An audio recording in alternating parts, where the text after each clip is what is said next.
NEET aspirant. तो कैसे हैं आप लोग? आशा करता हूं कि आप सभी स्वस्थ और मस्त होंगे। जैसे कि मैंने पहले पिछले वीडियो में बताया था कि अपन इस चैनल पर नीट से रिलेटेड प्रॉब्लम सॉल्व करेंगे। तो चलिए शुरू करते हैं और एक नए वीडियो की शुरुआत करते हैं और इस वीडियो के माध्यम से जानते हैं कि नीट का पैटर्न कैसा होता है। तो सबसे पहले जानते हैं नीट के लैंग्वेज के बारे में। तो नीट कितनी लैंग्वेज में होता है? तो नीट का पेपर होता है 13 लैंग्वेज में। कितनी लैंग्वेज में होता है? 13 लैंग्वेज में। आई बात समझ में आपको? तो 13 लैंग्वेज में होता है नीट का पेपर। ठीक है। अब 13 लैंग्वेज कौन कौन सी होती है? 13 लैंग्वेज। तो 13 लैंग्वेज कितनी कितनी कौन कौन सी होती है? हिंदी, इंग्लिश, उर्दू, बंगाली, गुजराती, मराठी, तमिल, तेलुगु, उड़िया और मलयालम। आई बात समझ में? अब अपन इसके सेंटर के बारे में जानते हैं कि नीट 2024 में इसके कौन कौन से सेंटर होंगे। तो जो इंग्लिश मीडियम में पेपर देने वाले एस्पिरेंट रहेंगे उनका सेंटर रहेगा all over India. All India में उनके सेंटर रहेंगे। आई बात समझ में आपको? और हिंदी इंग्लिश दोनों के किस में रहेंगे? ऑल इंडिया में। अब उसके बाद जो नीट वाले हैं उन्होंने क्या किया है कि स्टेट को लैंग्वेज के अकॉर्डिंग बांट दिया है। आई बात समझ में आपको? जैसे कि अपन जानेंगे कि कैसे बांटा है उन्होंने। उन्होंने बांटा है कि उर्दू को, जहाँ उर्दू वाले ज़्यादा हैं तो उर्दू भी पूरे ऑल इंडिया में करते हैं, तो उसको भी कहाँ करेंगे? ऑल ओवर इंडिया कर दिया। ठीक है। अब जो बंगाली है, बंगाली को सिर्फ कहाँ कहाँ किया है? एक तो वेस्ट बंगाल में, त्रिपुरा में, अंडमान में, निकोबार द्वीप समूह। ठीक है। गुजराती को मेनली कहाँ किया है? गुजरात में। मराठी कहाँ बोलते हैं? महाराष्ट्र में। तमिल कहाँ बोलते हैं? तमिलनाडु में। तेलुगु कहाँ बोलते हैं? आंध्र प्रदेश में। उड़िया कहाँ? उड़ीसा में। मलयालम कहाँ हो गया? केरला और लक्षद्वीप में। फिर अपन चलते हैं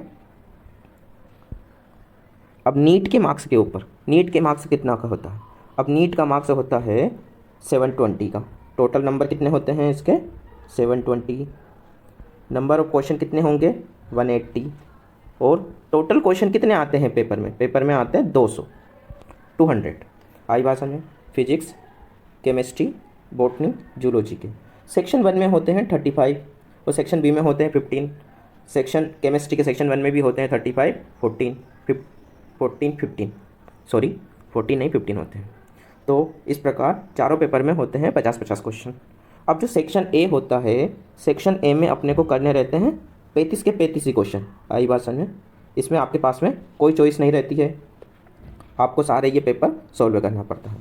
अब चॉइस रहती है आपकी सेक्शन बी में। किस में चॉइस रहती है आपकी? सेक्शन बी में। सेक्शन बी में चॉइस रहती है आपकी कि आप 15 क्वेश्चन में से 10 क्वेश्चन अटेम्प्ट कर सकते हैं और 5 क्वेश्चन को आप ड्रॉप कर सकते हैं। आई बात समझ में? अब और अपन चलते हैं इसके किसकी तरफ चलते हैं?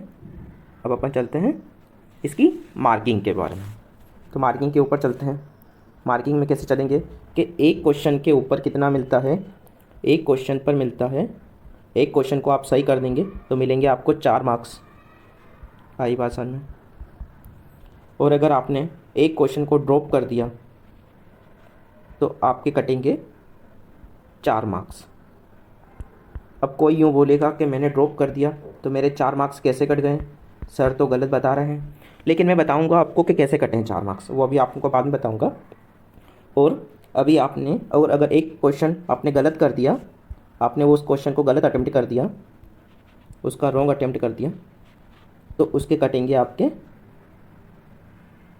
4, 4, 8, एक 9 नंबर, 9 मार्क्स। अब बताएंगे कि सर तो मुझे पूरा ही गलत बता रहे हैं, लेकिन समझने की कोशिश करना कि टोटल पेपर कितने का आ रहा है। टोटल पेपर आ रहा है अपने का 720 का। आई बात समझ में? 720 का आ रहा है। ठीक है। तो एक क्वेश्चन तो 4 मार्क्स का हुआ कि नहीं हुआ अपना?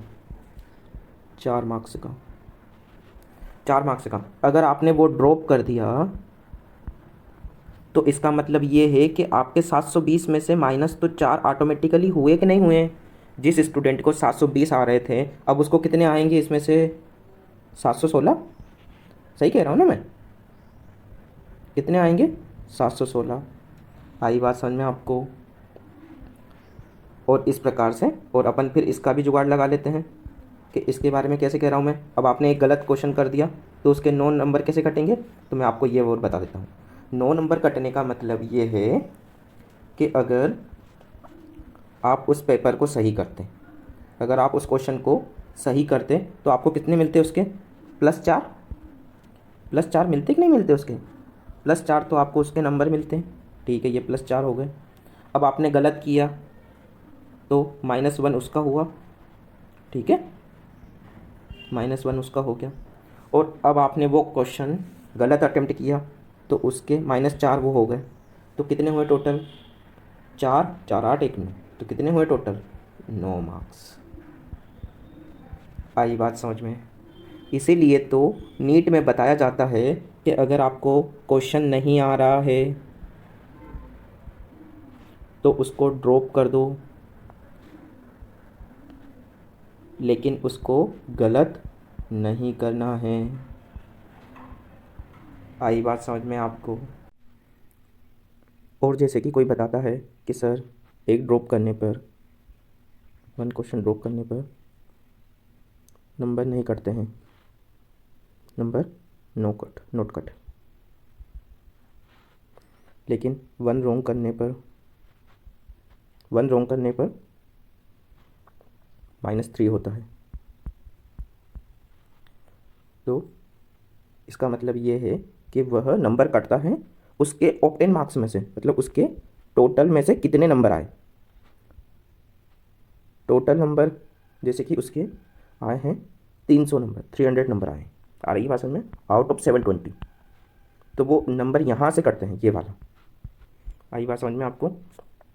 और अगर उसको इसमें से नंबर लाने के लिए, तभी जाके वो ये सोचेगा कि मेरे नंबर इसमें से कट रहे हैं, तभी जाके वो सक्सेस हो पाएगा, तभी जाके उसकी नेगेटिव मार्किंग कम होगी, तभी जाके वो नेगेटिव मार्किंग पर फोकस करेगा। आई बात समझ में आपको। और इसी के साथ आज की वीडियो यहीं एंड होती है। अगर आपको वीडियो अगर अच्छा लगा हो तो जल्दी से जल्दी से लाइक, शेयर और सब्सक्राइब करें। Thank you.